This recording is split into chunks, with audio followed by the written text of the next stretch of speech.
Shalom, this is Daniel Stern, broadcasting from Jerusalem. I'm at home.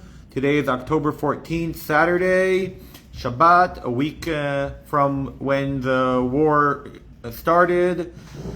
As you can imagine, there's always small developments, such as bombings, missiles from Gaza to the Gaza periphery, towards Beersheba today and other places.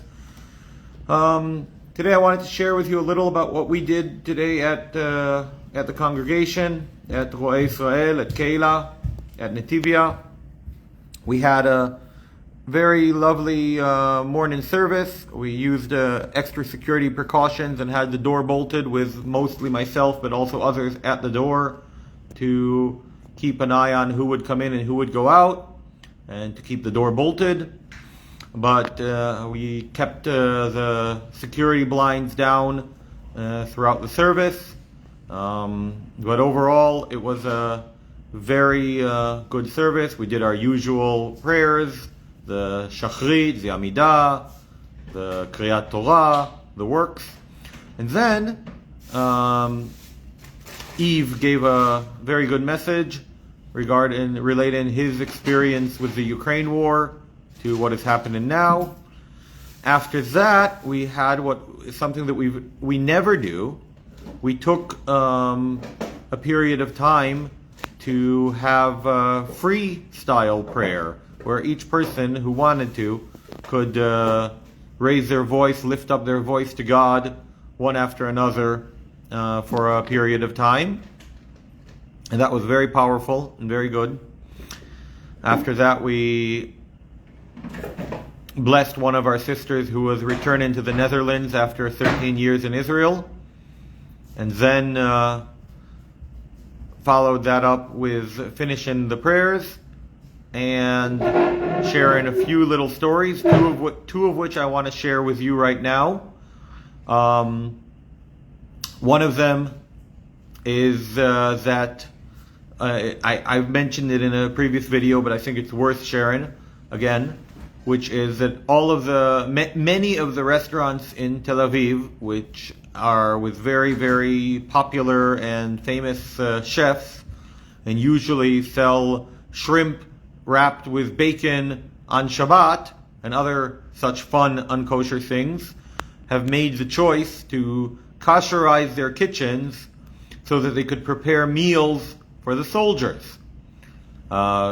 After understanding that the majority of the soldiers care about that, are either religious or national Zionists or traditional, what's known as Masorati, and many of them, their ethnic background is Oriental, that is Sephardi, Mizrahi, and they care about kashrut. So the restaurants in Tel Aviv kosherize their kitchens. So that's one positive thing that's coming out of this event, this horrible, tragic event.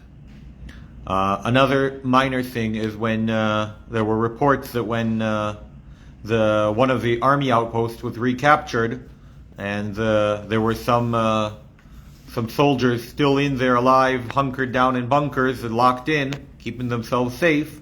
And when the soldiers came to get them out, they didn't know, of course, if the assault on them was continuing by more terrorists, or if they were being rescued. So they asked, they shouted out, say something that only an Israeli would say, that only a Jew would say.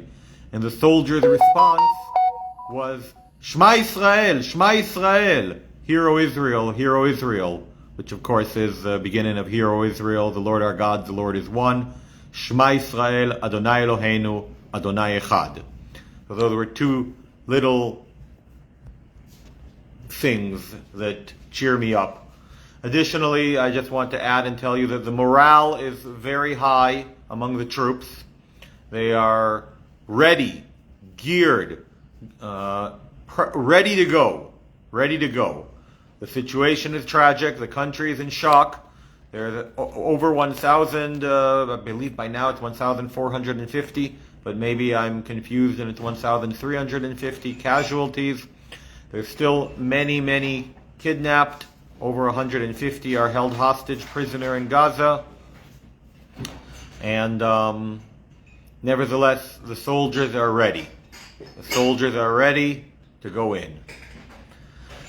That's it for now. I know this is my first video of the day and it's already past 4 p.m., but that's because we had our morning prayers, which are important to do. I want to encourage each and every one of you not to focus solely on the news and on what's going on, but also to take some time to re-energize yourselves, to spend some time with friends, with family, to pray, to take a walk, to meditate, to do whatever helps you. Obviously, please continue to share our information, share the news, share what's happening, to pray for Israel and to stand with Israel. You're very welcome, Frank. I miss you. God bless you all.